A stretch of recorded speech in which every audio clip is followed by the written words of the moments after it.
Mr. President, Democratic whip. are we in quorum call? I ask that it be suspended. Without objection.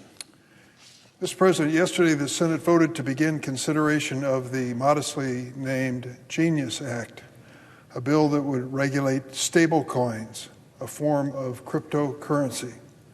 Crypto is known as a volatile investment and more unpredictable than traditional financial assets like stocks and bonds. Last month, the value of Bitcoin, a type of crypto, dropped to $76,000, but it shot up to more than $100,000 last week. Supporters of the Genius Act say that's where stable coins come in. They argue that stable coins are tied to the value of a dollar, for example, so they never lose their value. The name stablecoin makes it sound secure, doesn't it? But the name is misleading. In 2023 alone, stablecoins deviated from their underlying asset more than 600 times. That does not sound like stability to me. While I agree with supporters of the Genius Act that crypto and stablecoins need to be regulated, I have genuine concerns about the bill. One is the amount of illicit finance that stablecoins could support. A recent report found that crypto facilitated $51 billion in illicit transactions, and stablecoins accounted for 63% of all illicit crypto transactions. Many illegal transactions, crypto transactions, involve crypto ATMs. You might have seen one at your grocery store or gas station, though you may not realize it.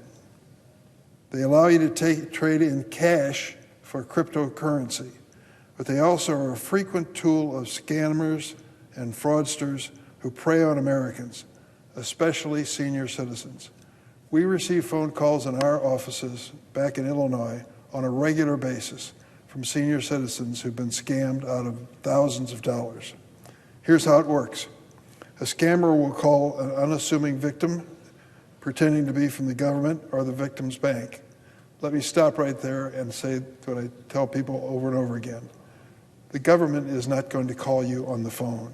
If anyone calls you on the phone and represents that they're part of Social Security or some other federal agency, it is most likely a scam. That's the starting point.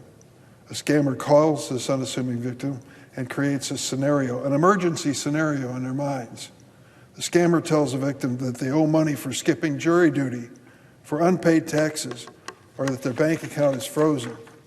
The scammer warns the victim they've got to pay urgently or else the fines will escalate and the victim may face jail time if they don't move quickly. The scammer tells the victim not to worry. They can simply drive to the nearest crypto ATM, make their payment, and everything will be just fine. The scammer walks them through the steps of inserting cash in the machine, purchasing cryptocurrency, and sending it to the scammer's digital wallet. Once that happens, the money is gone with no way to get it back, and little hope of tracing the transaction to the scammer. All throughout the scam, the fraudster will stay in constant contact with the victim to keep them from ever getting a moment to take a breath, calm down, consult a trusted friend, or maybe realize that what's really going on. In 2023, scammers used crypto ATMs to cheat victims out of $114 million, mainly senior citizens. I first found out about these scams after reading an article in the Illinois Times, a newspaper publication in Springfield, Illinois. The article told the story of a vape shop owner in Springfield who was being paid $300 a month to have a crypto ATM machine on his premises. One day, the owner noticed a panicked elderly woman enter the shop, hurriedly feed thousands of dollars into the crypto ATM while talking on the phone the whole time. The vape shop owner learned that the woman was scammed out of $5,000 before he stepped in to stop her from putting more money into the machine. Later, the owner removed the crypto ATM from his store, but there was no way for the woman to get her money back. That owner said, "I just couldn't, in good conscience, allow more and more senior citizens to come in and use that machine after being scammed." This same story has repeated itself countless times across the country. An 80-year-old man in Texas lost thousands of dollars to a scammer who claimed he needed to pay bail to get his son out of jail. The man claimed, quote, "I was scared. I hit the panic button, and I let my panic take control of my good judgment." In South Carolina, a retired couple lost $320,000 over several months to a scam involving crypto ATMs. Last month, a retired woman in Wisconsin lost $24,000, her entire life savings, when scammers convinced her to use a crypto ATM, claiming it was the only way to protect her bank account from fraudulent activity. Since the scam, the woman has said, "Sometimes I wake up and I shiver because I still hear that scammer's voice. It's probably something I'll never get over." Just this month, the sheriff's office in Walton County, Florida, reported that a resident was cheated out of $129,000 by a scammer claiming to be from their bank.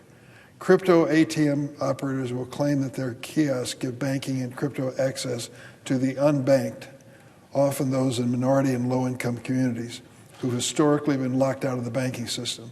But in reality, the elderly and unbanked are the most vulnerable to scams involving crypto ATM fraud.